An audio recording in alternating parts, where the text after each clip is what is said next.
सिवान के पूर्व सांसद और अपराध जगत में बाहुबली कहे जाने वाले साहबुद्दीन का कोरोना से निधन हो गया। वे तिहाड़ जेल में आजीवन कारावास की सजा काट रहे थे। उन पर अपराध की एक लंबी फहरिस्त थी। बिहार में आतंक और अपराध पर उनका दबदबा था। जिसने उनके सामने सर उठाया उसे मौत मिली।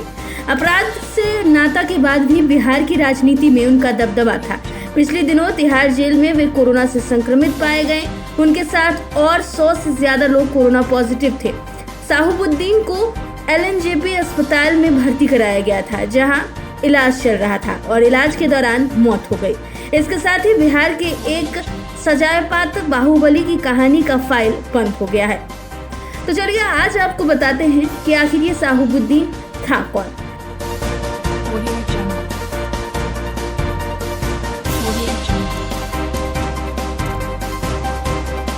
एक ऐसा नेता था जिसे बिहार में हर कोई जानता था। मोहम्मद साहबुद्दीन का जन्म 10 मई 1987 को हुआ था। सिवान जिले के प्रातापुरा गांव में उनका जन्म हुआ था। उन्होंने अपनी शिक्षा दीक्षा बिहार से ही पूरी की थी। राजनीतिक विज्ञान में MA और PhD करने वाले साहबुद्दीन ने हिना साहब से शादी की थी। उनका एक बेटा और 2 बेटी हैं। साहबुद्दीन ने कॉलेज से ही अपराध और राजनीति की दुनिया में कदम रखा था। उन्हें कुछ ही वर्षों में अपराध और राजनीति में काफी नाम कमाया। अपराध की दुनिया में पहला कदम 80 के दशक में साहबुद्दीन का नाम पहली बार आपराधिक मामले में सामने आया। 1996 में उनके खिलाफ पहला आपराधिक मुकदमा दर्ज हुआ था। इसके बाद उनके नाम एक के बाद एक कई आपराधिक मुकदमे में लिखे गए। साहबुद्दीन के बढ़ते हौसले को देखकर पुलिस ने सिवान के हुसैनगंज थाने में साहबुद्दीन की हिस्ट्री शीट खोल दी और A श्रेणी का हिस्ट्री शूटर घोषित कर दिया। छोटी उम्र में ही अपराध की दुनिया में साहबुद्दीन जाना माना नाम बन गया। उनकी ताकत बढ़ती जा रही थी। राजनीति में साहबुद्दीन का उदय, राजनीतिक गलियारों में साहबुद्दीन का नाम उस वक्त चर्चाओं में आया जब साहबुद्दीन ने लालू प्रसाद यादव की छाया में जनता दल की युवा इकाई में कदम रखा। राजनीति में सितारे बुलंद थे। पार्टी में आते ही साहबुद्दीन को अपनी ताकत और दबंगई का फायदा मिला। पार्टी ने 1990 में विधानसभा का टिकट दिया। साहबुद्दीन जीत गए।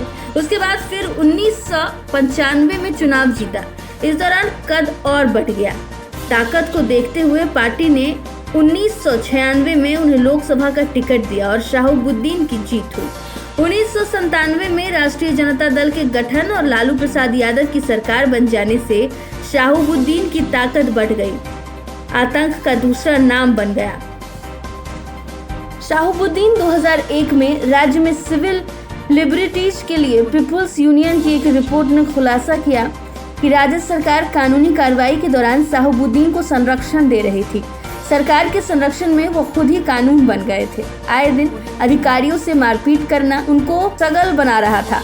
यहाँ तक कि वो पुलिस वालों पर गोली चला देते थे। मार्च 2001 में जब पुलिस राजद के स्थानीय अध्यक्ष मनोज कुमार पप्पू के खिलाफ एक वारंट तामील करने पहुंची थी, तब साहबुद्दीन ने गिरफ्तारी करने आए अधिकारी संजीव कुमार को थप्पड़ मार दिया था और उनकी आदमियों ने पुलिस की पिटाई भी कर दी थी। साल 2004 में लोकसभा चुनाव के दौरान उन्होंने कई जगह खासा ऑपरेशन किए थे जो मीडिया की सुर्खियां बन गए थे। जेल से लड़ा चुनाव और अस्पताल में लगाया गया था दरबार। 1999 में एक CPI MLA कार्यकर्ता के अपहरण और संदिग्ध हत्या के मामले में साहबुद्दीन को लोकसभा 2004 के चुनाव से 8 महीने पहले गिरफ्तार कर लिया गया था। लेकिन चुनाव आते ही साहबुद्दीन ने मेडिकल के आधार पर अस्पताल में शिफ्ट होने का इंतजाम कर लिया। अस्पताल का एक पूरा फ्लोर उनके लिए रखा गया था, जहां वह लोगों से मिलते थे, बैठक करते थे, चुनावी तैयारियों की समीक्षा करते थे।